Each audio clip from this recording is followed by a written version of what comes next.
Today's topic is, if it isn't obvious by the title, today I am going to be talking about online dating.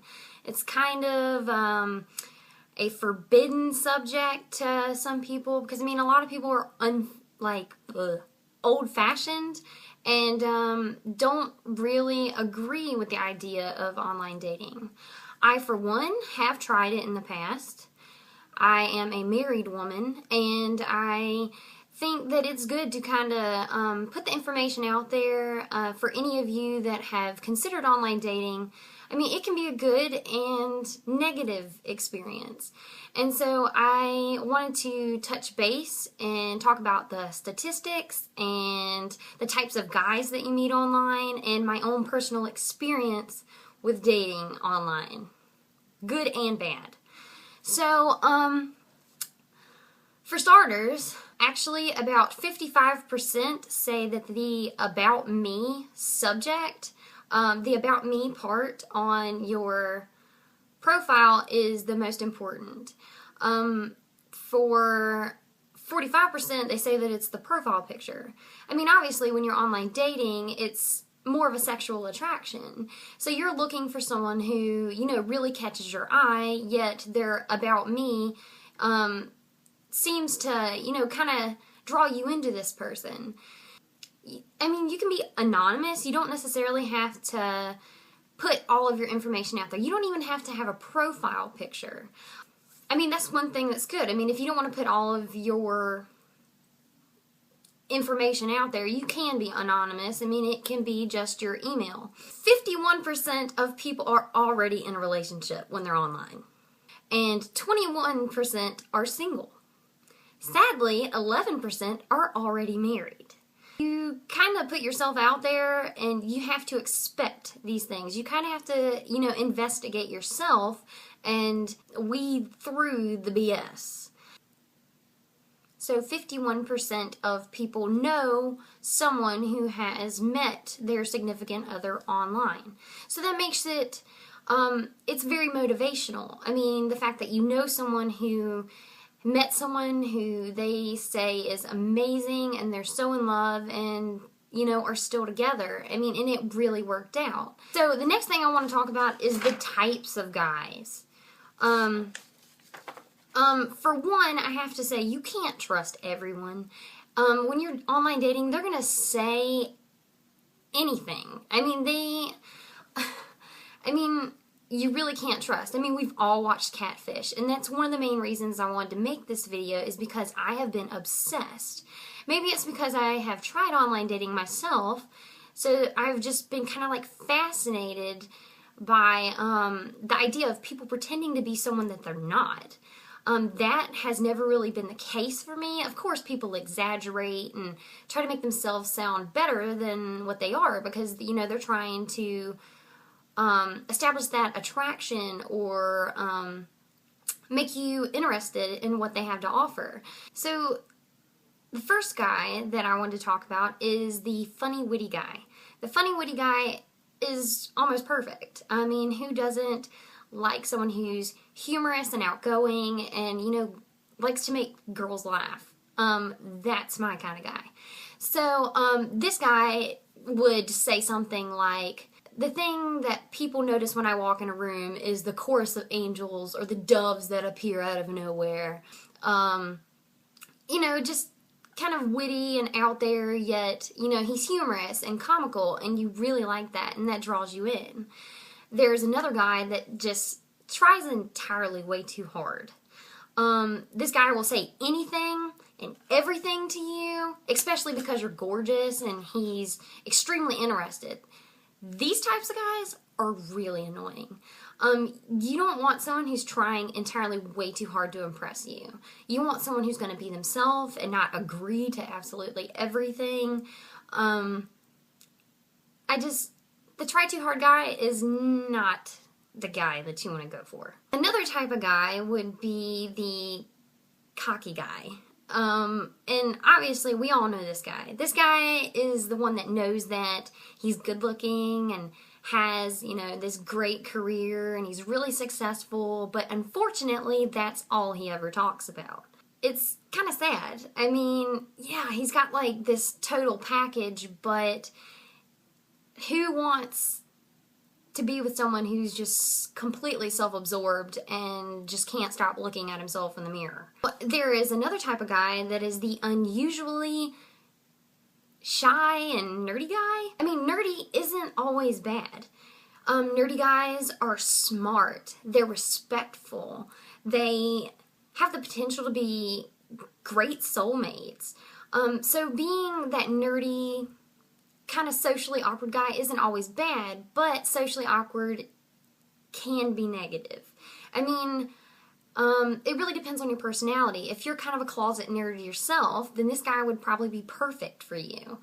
If you're a socially outgoing, like, butterfly, then this guy is probably not going to be the guy for you. He's going to be the guy that would rather stay at home and read comic books and play Modern Warfare.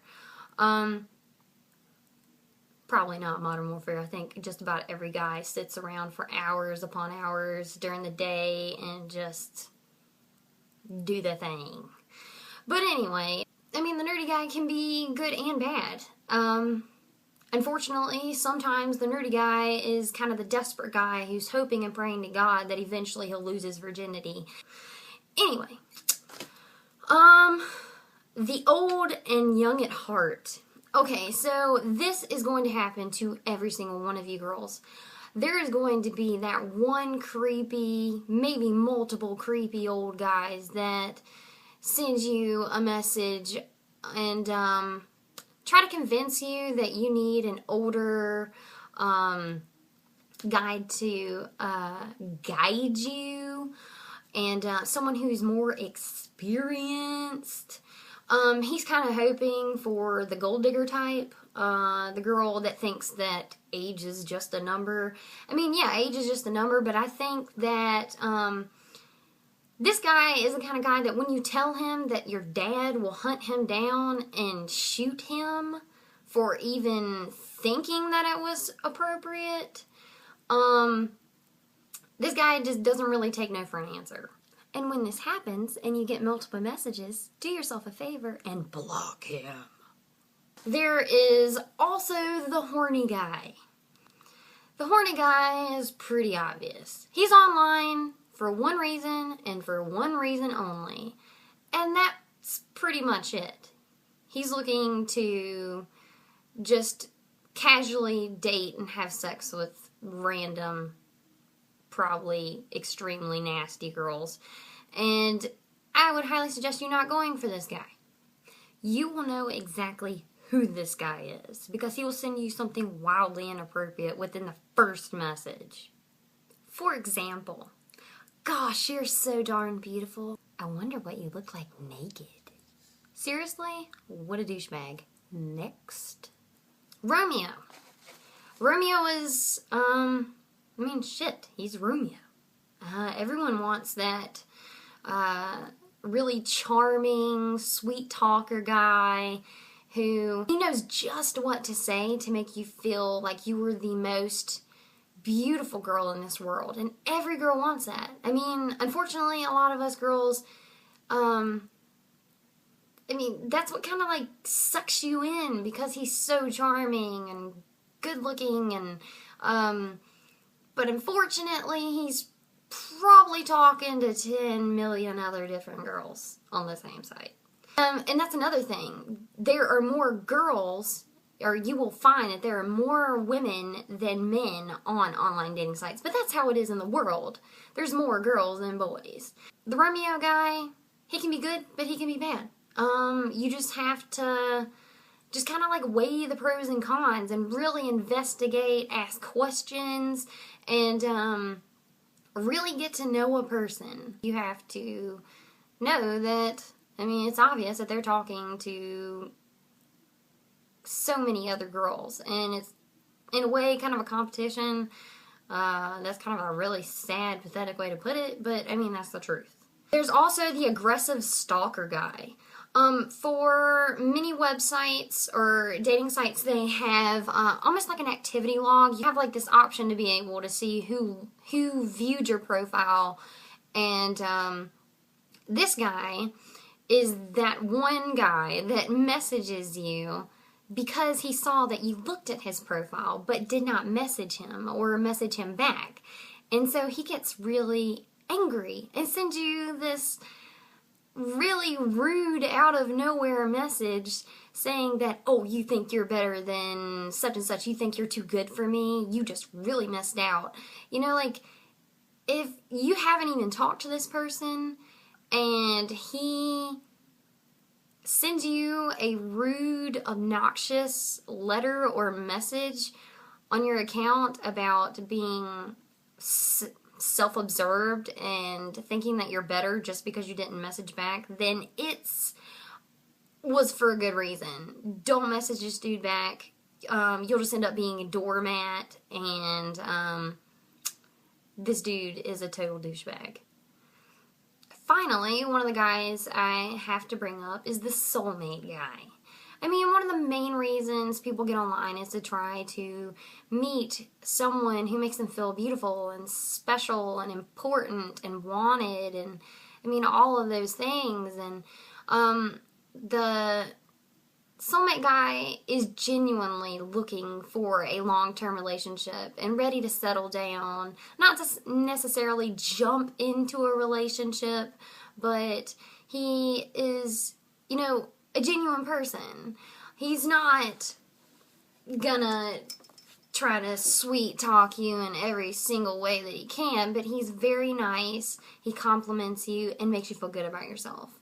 And this is the kind of guy that you want to go for. Someone who is dating husband material. Those of you who know me personally from high school or have watched any of my other videos, I have mentioned that I myself met my husband online. It's pretty crazy. I mean, we have been married a little over a year, but we've been together for 3. And I met my husband on plentyoffish.com. For the longest time, I felt like I didn't really need to tell people how we met. I used to say that we met through a mutual friend because a lot of people aren't so accepting of the idea of online dating. I mean, you just have to really weigh the pros and cons and see if online dating is what's right for you. I mean, you can always, try it out. Delete your account. I mean, it's not going to hurt to, really put yourself out there if that's what you really want.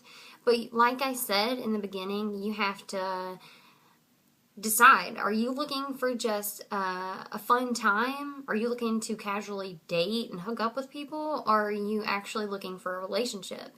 And in my case, I was really looking for a relationship. Me and my husband, we are happily married. Yeah, we argue and bicker like normal people, but we love each other at the end of the day, and we're a team, and we work together, and we never would have met each other if we hadn't joined an online dating site. So in a way, it was such a blessing because I found someone who genuinely loves me, would not change anything about me, and accepts me for who I am. Crazy and out there as I can be, he loves me, and I love him for that. I am one of those people that believes that there is someone out there in this world for everyone.